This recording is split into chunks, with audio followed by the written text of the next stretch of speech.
कैसे हैं आप सब लोग? आई होप आप लोग अच्छे होंगे और अपनी-अपनी पढ़ाई में व्यस्त होंगे और अच्छा कर रहे होंगे और अपने स्वास्थ्य का ख़्याल रख रहे होंगे। तो आज हम लोग साथियों हमारा लेक्चर आज है 14वां लेक्चर है और इस लेक्चर में हम लोग मौलिक अधिकार का ही टॉपिक डिस्कस करेंगे, जिसमें से हम लोग अभी तक अनुच्छेद 32 तक डिस्कशन कर लिया था। हम लोग अनुच्छेद 32 तक पढ़ लिए थे। अब हम लोग आगे देखेंगे हमारा अगला टॉपिक क्या रहेगा। अनुच्छेद 32 में हम लोग उच्चतम न्यायालय और उच्च न्यायालय से संबंधित इसके रिगार्डिंग अनुच्छेद 32 और उच्च न्यायालय से संबंधित तुलना लास्ट टॉपिक था हमारा, वहाँ तक देखे थे। अब हम लोग आज बात करेंगे सशस्त्र बल एवं मौलिक अधिकार अनुच्छेद 33 और 35 के बारे में। ठीक है, तो यहाँ पे आज हम लोग ये सारी बातें डिस्कस करेंगे। पॉलिटी की क्लास है हमारी और उसका लेक्चर है 13वां लेक्चर है, आज 14वां लेक्चर है, लेक्चर नंबर 14। चलिए शुरू करते हैं हम लोग। फ्रेंड्स, अगर आप लोगों को क्लास में पूरे वीडियो लेक्चर में कहीं से भी कोई क्वेश्चन रहे, कोई डाउट रहे तो ज़रूर कमेंट में पूछा करिए। और आप लोगों से मुझे एक बात कहनी है, आप लोग अगर पूरा लेक्चर देखेंगे तभी आपको पूरी चीज़ें समझ में आएंगी, तभी ये पढ़ाया हुआ भी आपको समझ में आएगा, आप तभी मेरी शैली भी समझ पाएंगे। तो इसलिए पूरा वीडियो बिना स्किप किए शुरू से लेकर आखिरी तक देखा करिए और 1.2 पर लगा लीजिए या फिर 1.5 पर लगाइए पहले, लेकिन पहली बार में तो नॉर्मल स्पीड में देखा करिए ताकि आपको अच्छे से सारे कॉन्सेप्ट की क्लैरिटी होती रहे और आपको याद होते रहे सारी चीज़ें। तो इसीलिए जब रिवीजन का टाइम रहे तो उसको स्पीड थोड़ी बढ़ा कर देखा करिए। मोस्टली मैंने स्पीड बढ़ाया ही रखा है ताकि आपको ये ना लगे कि बहुत ज़्यादा ही बड़ा हो गया है। तो चलिए शुरू करते हैं और यहाँ पे हम लोग बात करेंगे। आज हमारा टॉपिक है, आज का टॉपिक रहेगा सशस्त्र बल। आज हम लोग पढ़ेंगे सशस्त्र बल एवं मौलिक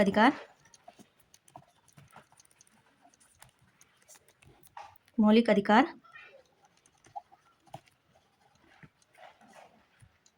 अनुच्छेद 33 से 35 तक। तो आप इस पे चलिए हम लोग इस पे चर्चा करते हैं। तो क्या आपने कभी सेना के जवानों को कभी वही सभी मौलिक अधिकार प्राप्त हैं जो हमारे भारतीय सेना के जवान हैं, क्या उन्हें भी वही सभी मौलिक अधिकार प्राप्त हैं जो एक सामान्य नागरिक को मिलते हैं? यदि हाँ, तो क्या वे ड्यूटी के दौरान हड़ताल कर सकते हैं, राजनीतिक दल बना सकते हैं या खुलकर सरकार की आलोचना कर सकते हैं? ऐसा कुछ प्रावधान है? तो संविधान कहता है कि मौलिक अधिकार सभी को है, लेकिन राष्ट्र की जो सुरक्षा करते हैं, जैसे सशस्त्र बल हो गए, हमारी भारतीय सेना हो गई, उन्हें मौलिक अधिकार सभी को है, लेकिन राष्ट्र की सुरक्षा अनुशासन बनाए रखने के लिए कुछ मामलों में उन पर उचित सीमाएं लगाई जा सकती हैं। यही व्यवस्था अनुच्छेद 33 से 35 में की गई है। ठीक है, ये व्यवस्था हमारे अनुच्छेद 33 से 35 में की गई है।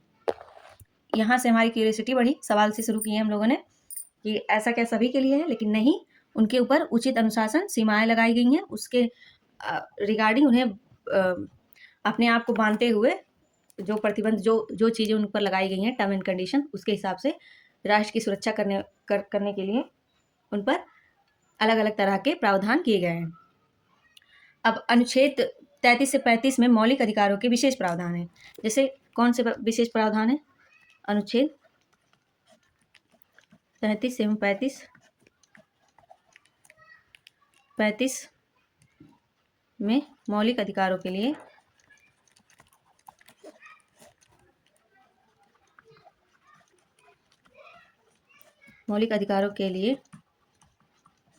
विशेष प्रावधान है। ठीक है, कौन से विशेष प्रावधान है? इनका उद्देश्य है, बेसिकली इनका क्या उद्देश्य है इस पे हम लोग जानेंगे। इनका उद्देश्य है राष्ट्रीय सुरक्षा। इनका उद्देश्य है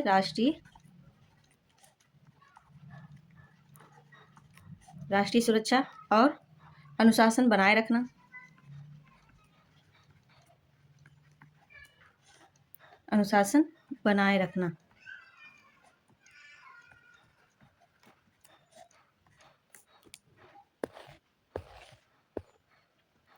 और है मौलिक अधिकारों के प्रभावी क्रियान्वयन के लिए कानून बनाना। क्या है? मौलिक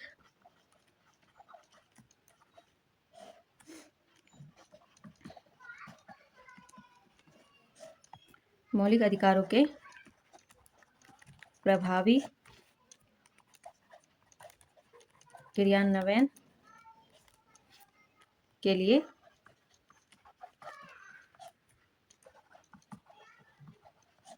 कानून बनाना। ठीक है,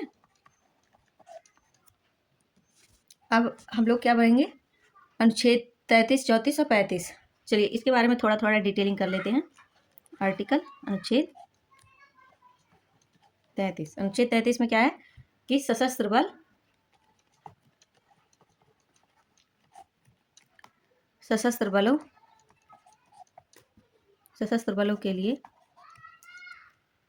सशस्त्र बलों के मौलिक अधिकार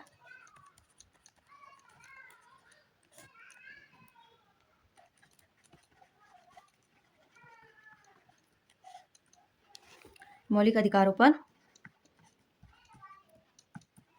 अधिकारों पर संसद द्वारा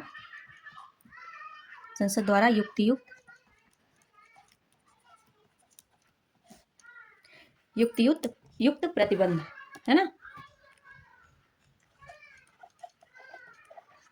ये सारी चीजें हैं। और है अनुच्छेद 34। अनुच्छेद 34 क्या है, मार्शल लॉ के समय मौलिक अधिकारों पर प्रभाव पड़ेगा। अब ये भी अभी हम लोग आगे ही, आप लोग घबराइए मत, मार्शल लॉ के बारे में भी हम लोग समझेंगे। ठीक है, मार्शल लॉ के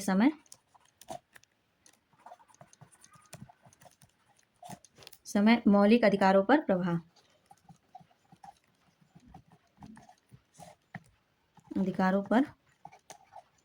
ठीक है, और है अनुच्छेद 35। अनुच्छेद 35 में क्या है, संसद की विशेष विधायी शक्तियां हैं। इसमें क्या है, संसद की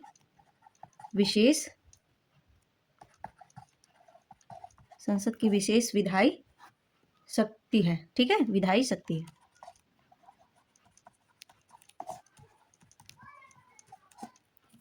और क्या है, अब हम लोग अनुच्छेद 33 के बारे में थोड़ा और विस्तृत में पढ़ेंगे। अभी तो हम लोग उसके कीवर्ड्स देखे, है ना, जरूरी है पढ़ना, इंपॉर्टेंट भी है हमारे एग्जाम पॉइंट ऑफ व्यू से। अनुच्छेद 33 सशस्त्र बलों के मौलिक अधिकार है। ये क्या कहता है, अनुच्छेद 33? अनुच्छेद 33 क्या है बताइए आप लोग। अनुच्छेद 33 है सशस्त्र बलों के मौलिक अधिकार। क्या कहता है, संसद को यह शक्ति है कि संसद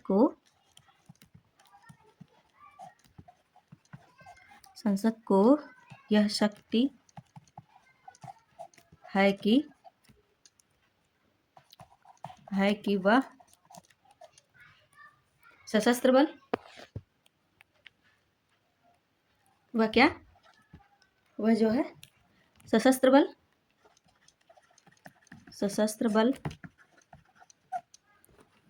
आर्म्ड फोर्स, सशस्त्र बल, आर्म्ड फोर्स और अर्धसैनिक बल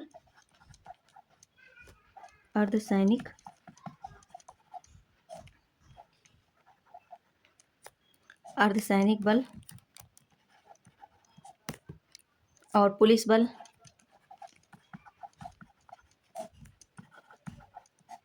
बल, गुप्तचर संगठन, इंटेलिजेंस ऑर्गेनाइजेशन, है ना, गुप्तचर संगठन और इनके संचार तंत्र से जुड़े कर्मी,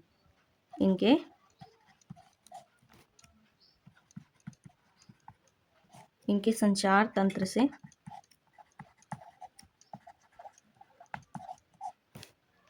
जुड़े कर्मियों। अब क्या है,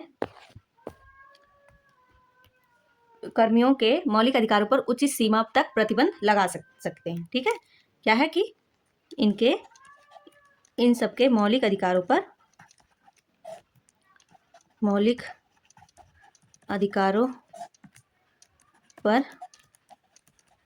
उचित सीमा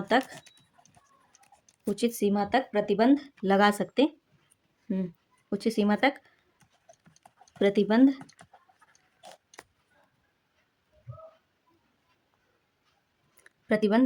लगा सकें। ठीक है। अब क्यों ऐसा है? अनुशासन बनाए रखने के लिए ऐसा उचित प्रतिबंध क्यों लगाया गया इन लोगों पर? किन किन पर लगाया गया है? सशस्त्र बल पर लगाया गया, आर्म्ड फोर्सों पर लगाया गया, अर्धसैनिक बल पर लगाया गया, पुलिस बल पर लगाया गया और गुप्तचर संगठन इंटेलिजेंस ऑर्गेनाइजेशन पर लगाया गया है और इनके संचार तंत्र से जुड़े कर्मियों पर लगाया गया है। ठीक है। इनके मौलिक अधिकारों पर उचित सीमा तक प्रतिबंध लगा सके, इसलिए संसद यह शक्ति हमें प्राप्त की है कि हम ऐसा कर सके, सरकार ऐसा कर सके, सिस्टम ऐसा कर सके। ठीक। अब क्यों किया गया है इसके बारे में भी जानते हैं, क्यों ऐसा हुआ है। ये विचार करने लायक पॉइंट है, क्यों ऐसा हुआ है। तो कलर यहाँ पे हम लोग पेन का चेंज कर लेते हैं, तब पढ़ते हैं और तब बढ़िया से मजा आएगा। अनुशासन बनाए रखने के लिए क्या है? अनुशासन मुझे तो आप लोगों को पढ़ाने में बहुत बढ़िया लगता है, बहुत मज़ा आता है, बहुत सुकून मिलता है। और आप लोग भी बताया करिए आप लोगों को कैसा लगता है मेरा लेक्चर और मेरे पढ़ाने का तरीका कैसा लगता है और कहाँ सुधार करने की अगर कोई आवश्यकता है तो सुझाव जरूर दीजिए। राष्ट्रीय सुरक्षा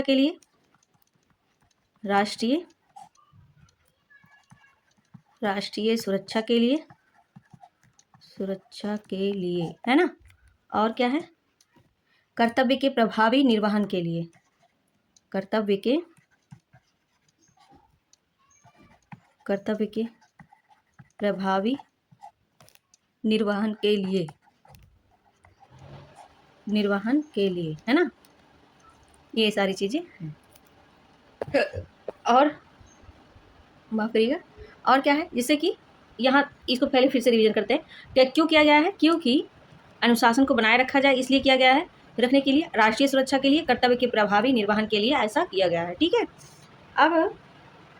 अब क्या सेना का जवान ड्यूटी के दौरान हड़ताल कर सकता है? नहीं कर सकता। क्या सेना का जवान संवेदनशील सैन्य जानकारी सार्वजनिक कर सकता है? नहीं कर सकता। ठीक है। अब आप लोग ध्यान रखिए साथियों कि अनुच्छेद 33 जो है मौलिक अधिकार समाप्त नहीं करता, बल्कि अनुशासन और सुरक्षा के लिए संसद को सीमित प्रतिबंध लगाने की शक्ति देता है। अभी तक हम लोगों ने इन्हीं सब बातों पर चर्चा की। ठीक है। अब एग्जाम पॉइंट ऑफ व्यू से क्या है कि प्रतिबंध लगाने की शक्ति केवल संसद के पास है, राज्य विधानमंडल के पास नहीं है। तो ये बहुत ही मोस्ट इंपॉर्टेंट पॉइंट है ना। इसको हम लोग अच्छे से लिखते हैं। मोस्ट इंपॉर्टेंट पॉइंट क्या है? क्या है कि प्रतिबंध जो है ये हमारे एग्जाम में पूछा जा सकता है कि प्रतिबंध लगाने की जो शक्ति है,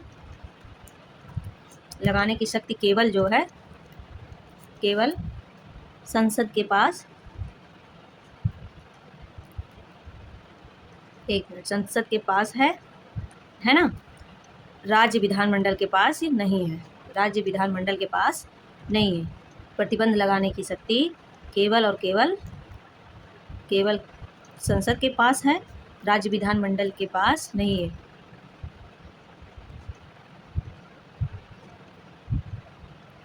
राज्य विधानमंडल के पास नहीं है। ठीक है। अब हम लोग इस पे एक छोटा सा ट्रिक है हमारा, लिख लीजिए आप लोग। ट्रिक क्या है? 33 बराबर security plus discipline, security plus discipline.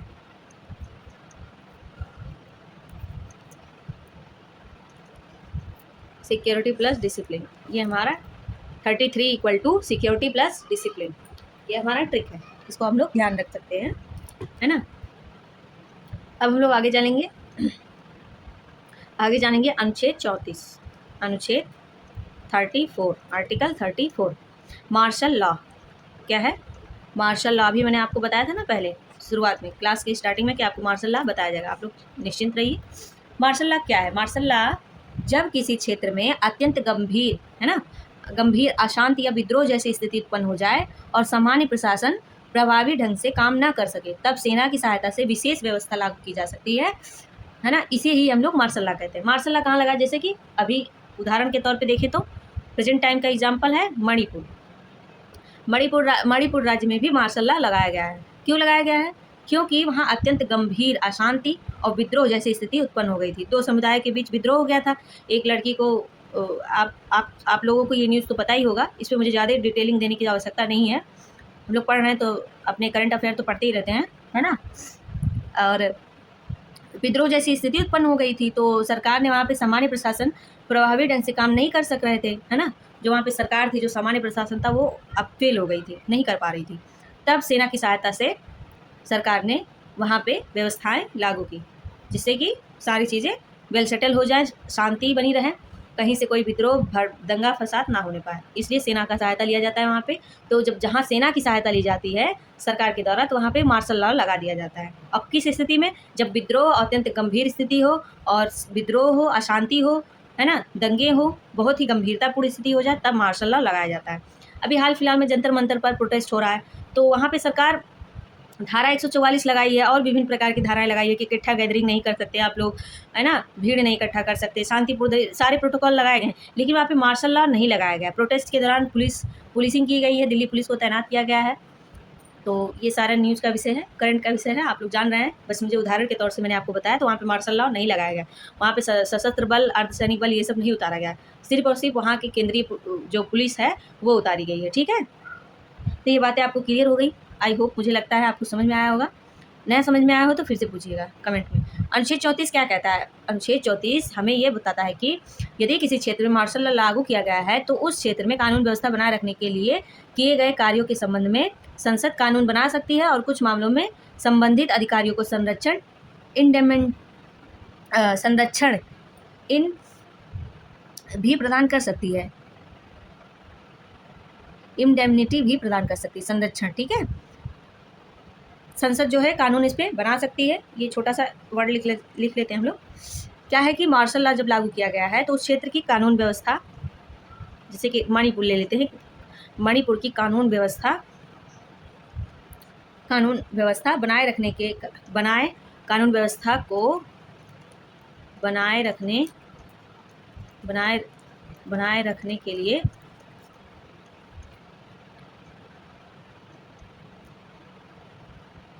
बनाए रखने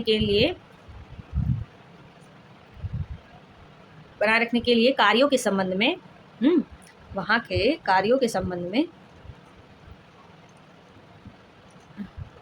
संबंध में संसद जो है कानून बना सकती है। संसद जो है कानून बना सकती है, ठीक है, बना सकती है। और कुछ मामलों में संबंधित अधिकारियों को संसद कानून बना सकती है। और लिख लेते हैं हम लोग, और कुछ मामलों में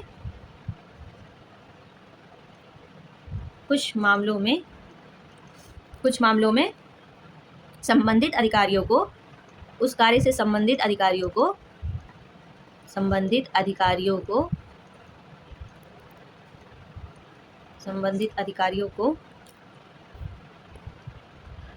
आप लोग एक मिनट पहले इस पर पूरी बात कर लेते हैं। संबंधित अधिकारियों को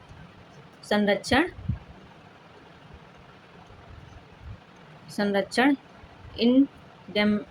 इंडेमनिटी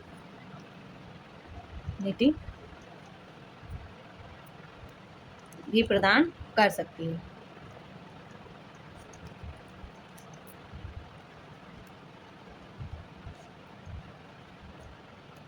ठीक है। अब प्रदान कर सकती है, तो हम लोगों ने मार्शल लॉ के बारे में जाना। साथियों, आप लोगों को एक टारगेट है, दिया जा रहा है। अगर आप लोग ज़्यादा से ज़्यादा सब्सक्राइबर बढ़ाएंगे और अपने फ्रेंड्स, अपने दोस्त, अपने सहपाठी के साथ इस वीडियो को शेयर करके सब्सक्राइबर बढ़ाएंगे, 1000 सब्सक्राइबर हमारा टारगेट है, कंप्लीट हो जाएगा उस दिन हम लोग डिजिटल बोर्ड पर पढ़ाना स्टार्ट कर देंगे। तो आप लोग इस टारगेट में मेरी मदद ज़रूर करिए, ठीक है। अब हम लोग मार्शल लॉ के बारे में यहाँ तक समझ गए कि अनुच्छेद 34 के अंतर्गत मार्शल लॉ क्या कहता है। अब महत्वपूर्ण तथ्य इसमें क्या है कि मार्शल लॉ और राष्ट्रीय आपातकाल एक जैसे नहीं है, ठीक है। इसमें क्या चीज़ है,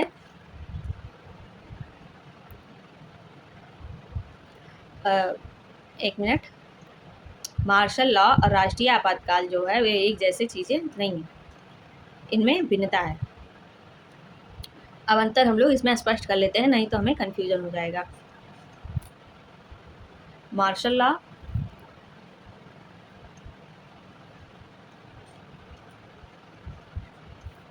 मार्शल लॉ और राष्ट्रीय आपातकाल।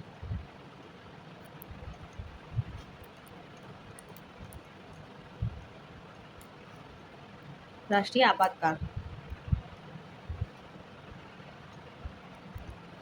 राष्ट्रीय आपातकाल और मार्शल लॉ, इनमें हम लोग अंतर स्पष्ट कर लेंगे। कौन कौन से अंतर हैं? सीमित क्षेत्र में लागू होगा, जो मार्शल लॉ है सीमित क्षेत्र में लागू होता है। ये नहीं कि पूरे भारत में आप इसे लगा सकते हैं, नहीं नहीं, तब तो सैन्य शासन आ जाएगा। मार्शल लॉ को आप सीमित क्षेत्र में लगा सकते हो। जैसे मणिपुर में, पूरे मणिपुर राज्य में तो अभी मुझे ये जानकारी स्पष्ट नहीं है, जहाँ तक मुझे पता है कि इसमें मुझे पूरी जानकारी नहीं है, तो पूरे मणिपुर में शायद मार्शल लॉ लगा है या फिर वहाँ के कुछ क्षेत्रों में लगा है। ठीक है, ऐसा प्रावधान हुआ है, हो सकता है।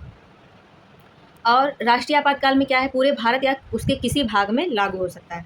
राष्ट्रीय आपातकाल, राष्ट्रपति शासन, राष्ट्रीय आपातकाल नहीं, राष्ट्रपति शासन अलग है और राष्ट्रीय आपातकाल अलग है। तो हम लोग राष्ट्रीय आपातकाल समझ रहे हैं मार्शल लॉ के रेफरेंस में, कि मार्शल लॉ है सीमित क्षेत्र में लागू होगा, लेकिन राष्ट्रीय आपातकाल जो है पूरे भारत में लग सकता है। जब आपातकाल आएगा राष्ट्रीय, तो पूरे भारत में लग सकता है या उसके किसी भाग में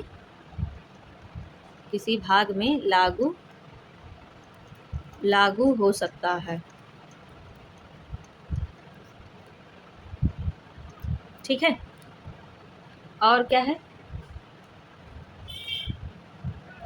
कानून व्यवस्था की अत्यंत गंभीर स्थिति है इसमें। कानून व्यवस्था की अत्यंत गंभीर स्थिति उत्पन्न होने पर यह मार्शल लॉ लगाया जाता है। अत्यंत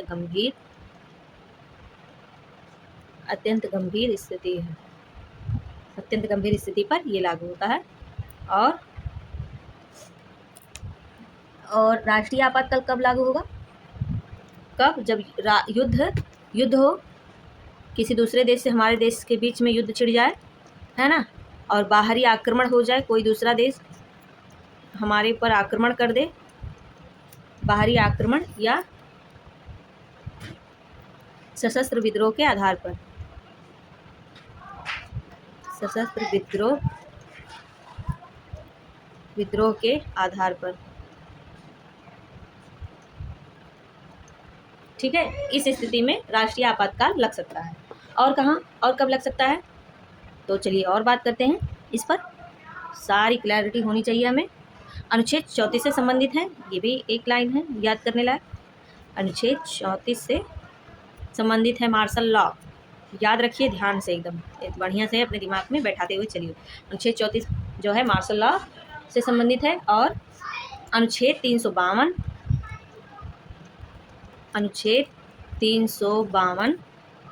से संबंधित है। अनुच्छेद 352 से संबंधित है। राष्ट्रीय आपातकाल कैसे संबंधित है? अनुच्छेद 352 से। अब हम लोग यहाँ तक जान लिए, अंतर स्पष्ट हो गया ना राष्ट्रीय आपातकाल और मार्शल लॉ के बीच। अब हमें कन्फ्यूजन नहीं होगा, मुझे जहाँ तक उम्मीद है। हम लोग यहाँ तक पढ़ लिए, अब हम लोग पढ़ेंगे आगे क्या है, अनुच्छेद 35, संसद की विशेष विधायी शक्ति। टॉपिक नहीं है, उसी टॉपिक का सब टॉपिक है, आर्टिकल ही तो रीड कर रहे हैं ना हम लोग। अनुच्छेद 35 में क्या है कि संसद जो है, संसद की विशेष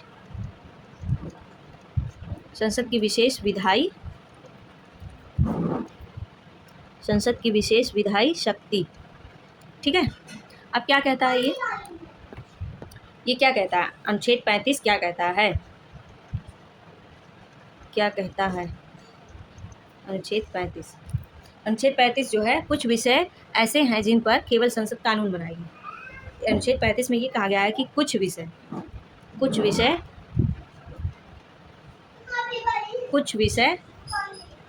ऐसे हैं जिन पर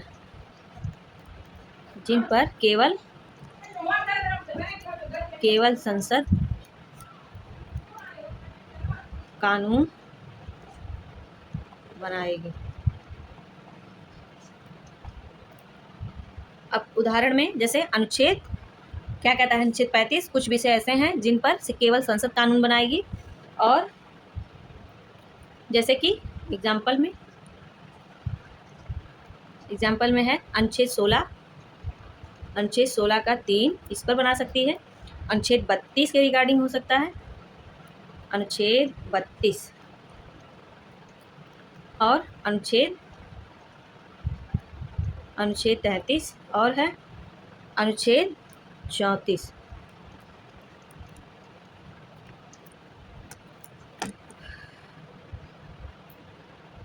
एग्जाम्पल के तौर से हम लोगों ने अभी तक देखा अनुच्छेद 16 का 3 में, अनुच्छेद 32 में, अनुच्छेद 33 में, अनुच्छेद 34 में जो है ये सारी चीज़ें हम लोग इसमें परिवर्तन इस अनुच्छेद में कर सकते हैं। ठीक है, इनसे जुड़े विषयों पर कानून बनाने का अधिकार केवल संसद को है। इनसे जुड़े लिख देते हैं, इनसे जुड़े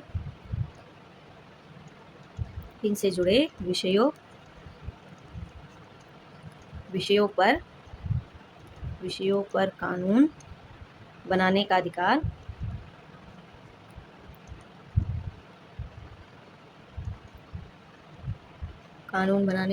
केवल संसद को है।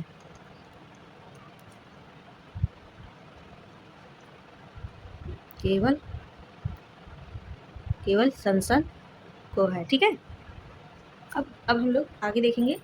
अब यहाँ पे एक चीज़ और याद रखना है कि अनुच्छेद 35 का उद्देश्य पूरे देश में एक समान व्यवस्था बनाए रखना है, इसलिए इन विषयों पर कानून बनाने की शक्ति संसद को दी गई है। इतनी बातें हम लोगों ने समझ ली। अभी तक क्या समझा हमने कि अनुच्छेद 35 जो है पूरे देश में एक समान व्यवस्था बनाए रखना है, इसका उद्देश्य ये है, और इसीलिए इन विषयों पर कानून बनाने की शक्ति संसद को दी गई है। ठीक है, यहाँ तक हम लोगों ने समझा। अब हम लोग आगे पढ़ेंगे अगला टॉपिक है कि हम लोग अगला टॉपिक के बारे में बात कर रहे हैं, राज्य के नीति निर्देशक तत्व, जो अनुच्छेद 36 से 51 तक है, जिन्हें भारतीय संविधान का कल्याणकारी राज्य का मार्गदर्शक कहा गया है। तो इसके विषय में हम लोग पढ़ेंगे। चलिए पढ़ते हैं। लेकिन अभी इसको तो पढ़ेंगे, लेकिन इसके पहले मार्शल लॉ एवं राष्ट्रीय आपातकाल में अंतर हम लोगों ने समझ लिया। ठीक है, अंतर को अभी हमने स्पष्ट किया। अब इसके बाद जो है इस अंतर में जो था, एक लाइन ये भी याद रखिए, एक लाइन मुझे और बोलना है इस पर, कि मार्शल लॉ जो कानून व्यवस्था की चरम विफलता से जुड़ा है। मार्शल लॉ कब लगेगा? एक लाइन में याद रखिए कि जब कानून व्यवस्था की चरम विफलता हो जाए तब मार्शल लॉ लगेगा, और जबकि राष्ट्रीय आपातकाल राष्ट्र की सुरक्षा से जुड़े बड़े संकट से है। ठीक है, जब राष्ट्र की सुरक्षा से जुड़े बड़े संकट आ जाएं हमारे देश पर, तो उससे संबंधित हमें राष्ट्रीय आपातकाल लगाने की आवश्यकता पड़ती है। ठीक है, यहाँ तक हम लोगों ने समझ लिया। अब राज्य के नीति निर्देशक तत्व पर आने से पहले हम लोग मौलिक अधिकारों के अपवाद से संबंधित कुछ चीज़ें जान लेंगे। जैसे अगला टॉपिक हमारा है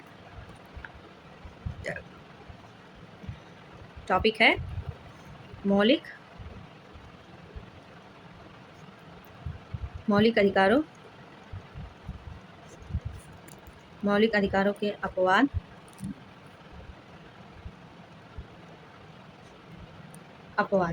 क्या है मौलिक अधिकारों के अपवाद? चलिए बात करते हैं। तो क्या मौलिक अधिकार असीमित अनलिमिटेड है? क्या कोई व्यक्ति यह कह सकता है कि मुझे अभिव्यक्ति की स्वतंत्रता मिली है इसलिए मैं कुछ भी बोलूँगा, या मुझे कहीं भी जाने का अधिकार है इसलिए मैं सेना के गोपनीय क्षेत्र में भी प्रवेश कर जाऊँगा? ऐसा कुछ है? तो नहीं है, ऐसा बिल्कुल नहीं है। संविधान ने अधिकार दिए हैं, लेकिन उनके साथ कुछ अपवाद एक्सेप्शंस भी निर्धारित किए हैं। ठीक है, अब मौलिक अधिकार लोकतंत्र की आत्मा है, लेकिन ये पूर्ण एब्सोल्यूट नहीं है यह भी। ठीक है, राष्ट्र की सुरक्षा, सार्वजनिक व्यवस्था, नैतिकता और सामाजिक हितों की रक्षा के लिए संविधान ने कुछ विशेष परिस्थितियों में इन अधिकारों पर उचित सीमाएं या अपवाद निर्धारित किए हैं। अब मौलिक अधिकारों के प्रमुख अपवाद हम लोग जान लेते हैं।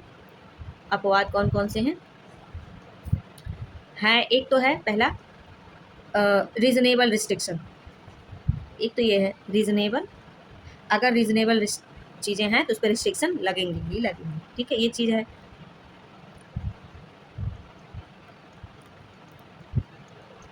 ये सारी चीज़ें हैं, रीजनेबल रिस्ट्रिक्शन है। और क्या है? अनुच्छेद 33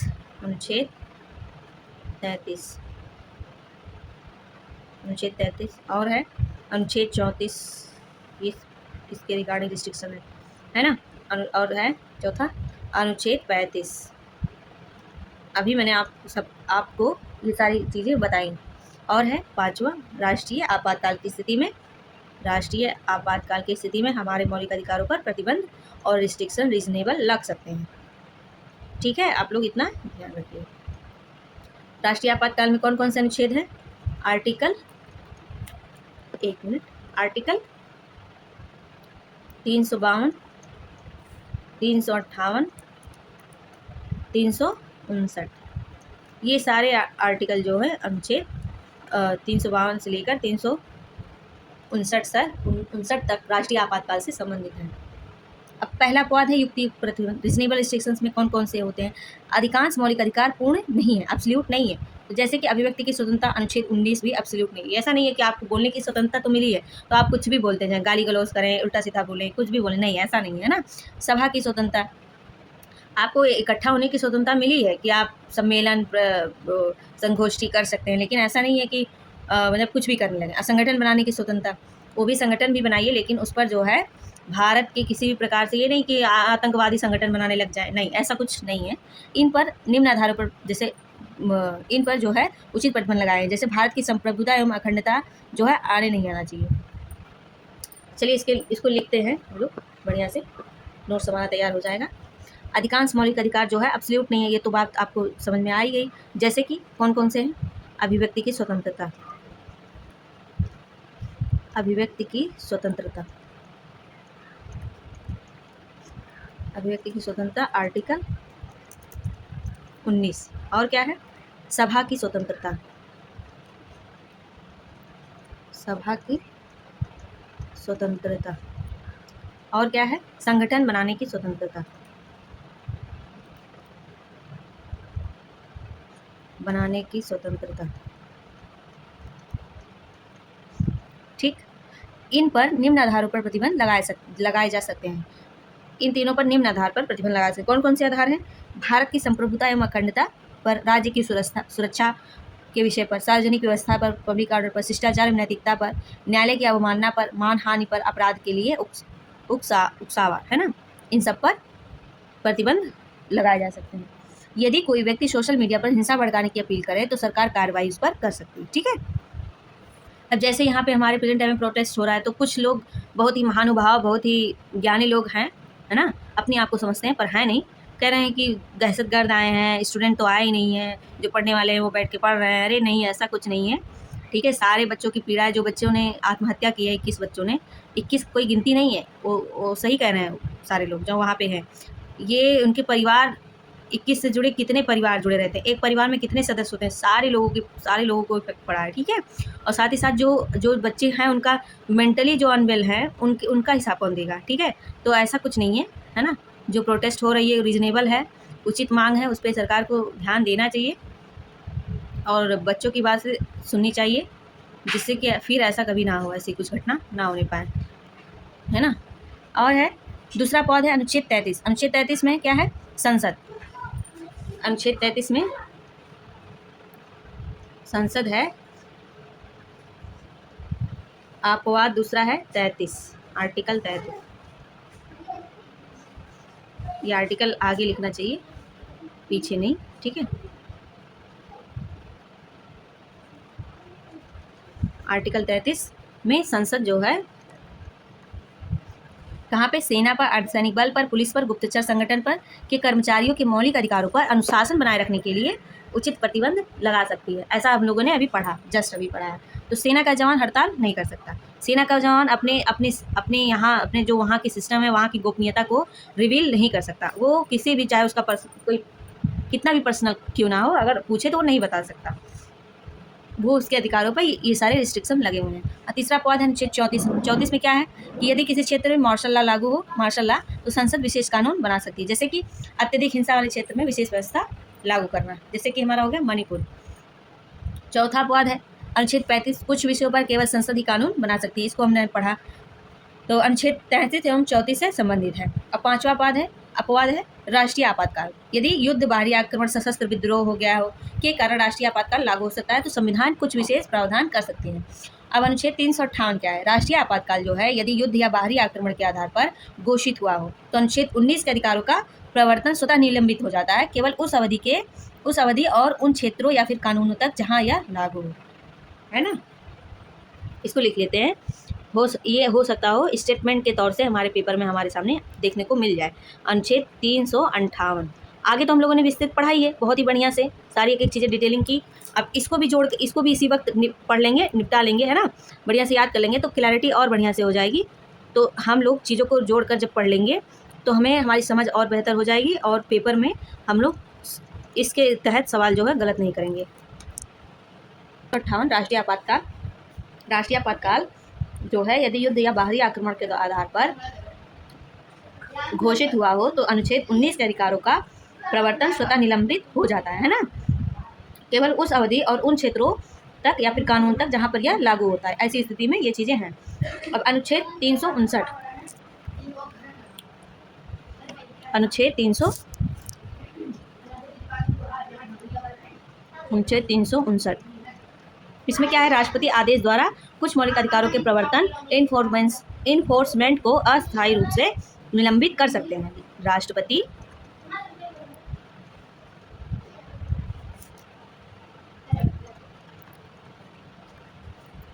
राष्ट्रपति आदेश द्वारा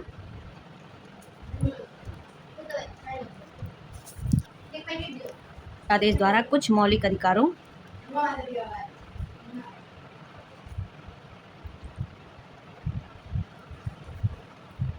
अधिकारों के प्रवर्तन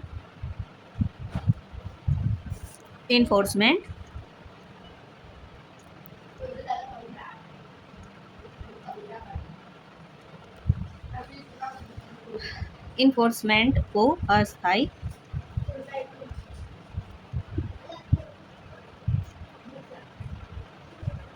अस्थायी रूप से निलंबित कर सकते हैं। लेकिन अनुच्छेद 20 और अनुच्छेद 21 का प्रवर्तन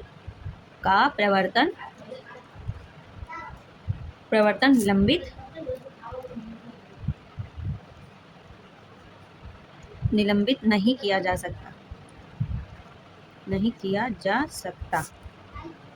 सकता है ना। कैसे, किस जो है 44वें संविधान संशोधन के अंतर्गत ये सारी चीजें हैं, ठीक है। 44वें संविधान संशोधन के बाद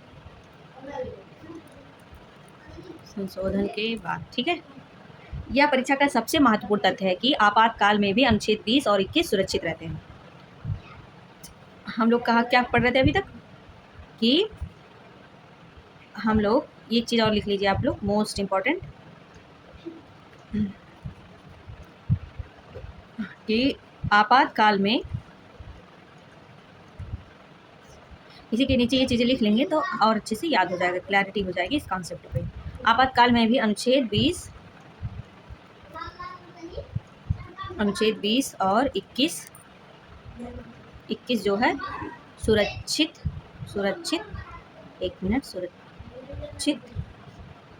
रहते हैं, ठीक है। हम लोगों ने अभी तक क्या पढ़ा कि अनुच्छेद 20 और अनुच्छेद 21 का प्रवर्तन निलंबित नहीं किया जा सकता 44वें संविधान संशोधन के बाद, और यह आर्टिकल 359 राष्ट्रपति आदेश द्वारा कुछ मौलिक अधिकारों के प्रवर्तन इन्फोर्समेंट को अस्थायी रूप से निलंबित कर सकते हैं, है ना। और यही स्थिति आपातकाल में भी अनुच्छेद 20 और 21 जो है हमारे सुरक्षित रहते हैं। ये हमारे एग्जाम में पूछा जा सकता है। अब हम लोगों ने यहाँ तक समझा, ठीक। अब मतदान का अधिकार संवैधानिक है या मौलिक है, इसको भी जान लेते हैं। अगला टॉपिक है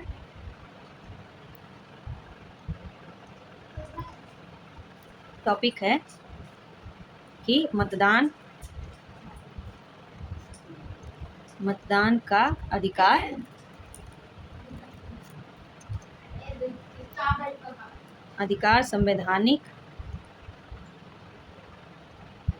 संवैधानिक या मौलिक। क्या, एक बहुत ही लोकप्रिय प्रश्न है, क्या मतदान करना मौलिक अधिकार है? यदि आप हाँ कहेंगे तो उत्तर गलत हो जाएगा, ठीक है। सही उत्तर है, मतदान करने का अधिकार मौलिक अधिकार नहीं है, यह एक संवैधानिक या फिर वैधानिक अधिकार है, ठीक है। संवैधानिक आधार क्या है? अनुच्छेद 326 में वयस्क मताधिकार जो है ना, वयस्क मताधिकार का प्रावधान है। एक चीज़ और है, लिख लीजिए, अनुच्छेद 326 में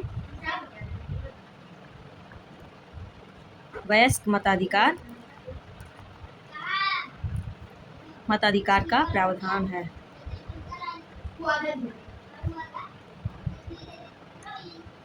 प्रावधान किया गया है। इसके अनुसार क्या है कि 18 वर्ष या उससे अधिक आयु का प्रत्येक भारतीय नागरिक जो कानून द्वारा अयोग्य घोषित ना हो, मतदान के पात्र हो सकते हैं। ठीक है। अब वैधानिक आधार, मतदान की पूरी प्रक्रिया का विस्तृत प्रावधान जन प्रतिनिधित्व अधिनियम 1950-1951 है ना में किया गया है। ठीक है। अब याद रखिए आप लोग साथियों, संविधान मतदान का आधार देता है अनुच्छेद 326 के तहत, अनुच्छेद 326 के तहत। ठीक है। और लेकिन मतदान का अधिकार लागू और संचालित जन प्रतिनिधित्व अधिनियम के माध्यम से जन प्रतिनिधित्व अधिनियम 26 में वयस्क मताधिकार का प्रावधान है। और ये है जन प्रतिनिधित्व अधिनियम, इसके अंतर्गत है जन प्रतिनिधित्व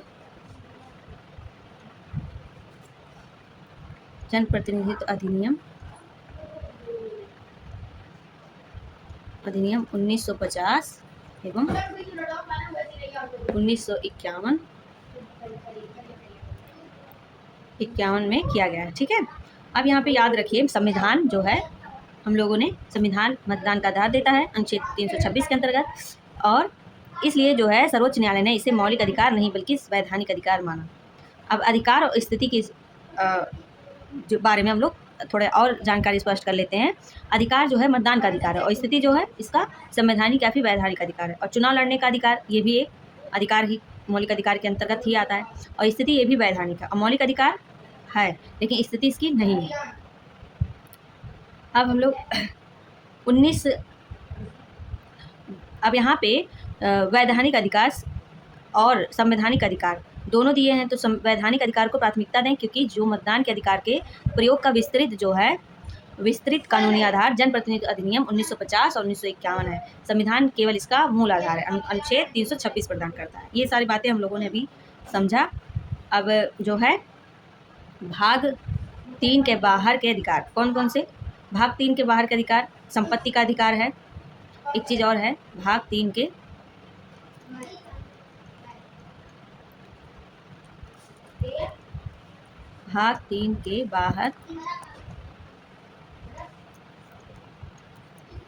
बाहर के अधिकार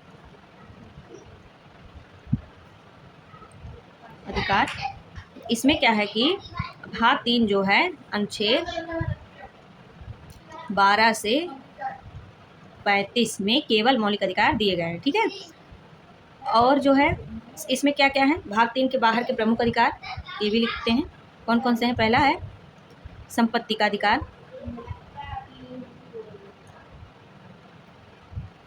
पहला है संपत्ति का अधिकार।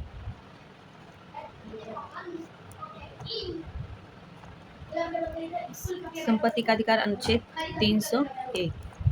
और है दूसरा मतदान का अधिकार, ये सब भाग 3 के बाहर आते हैं, है ना। अनुच्छेद 326। तीसरा है चुनाव लड़ने का अधिकार,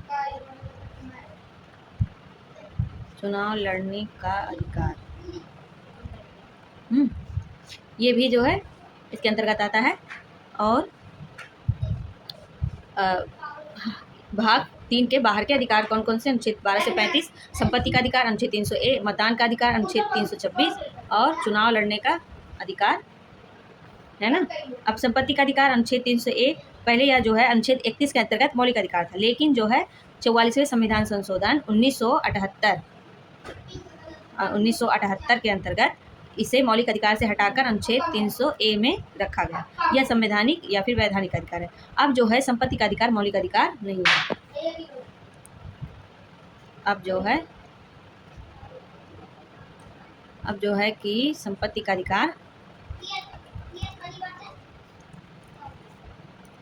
का अधिकार संपत्ति का अधिकार, मौलिक अधिकार, मौलिक अधिकार, मौलिक अधिकार नहीं है।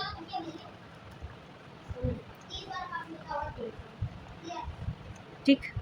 मतदान का अधिकार अनुच्छेद 326 सार्वभौमिक वयस्क मताधिकार है और 18 वर्ष या अधिक आयु का पात्र नागरिक मतदान कर सकता है। मतदान का अधिकार मौलिक अधिकार नहीं है। ये क्या है? मतदान का अधिकार मौलिक अधिकार, मौलिक अधिकार नहीं है। ठीक। यह है, क्या है? ये वैधानिक अधिकार है। यह वैधानिक अधिकार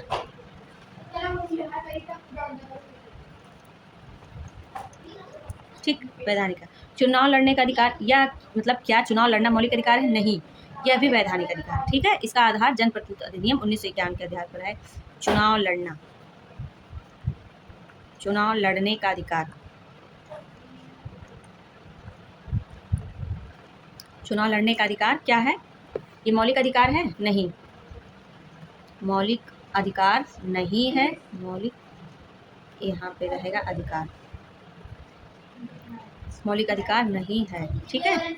और क्या है? यह भी क्या है? यह भी वैधानिक अधिकार है, वैधानिक अधिकार है। ठीक। और इसका आधार जनप्रतिनिधित्व अधिनियम, इसका आधार जनप्रतिनिधित्व अधिनियम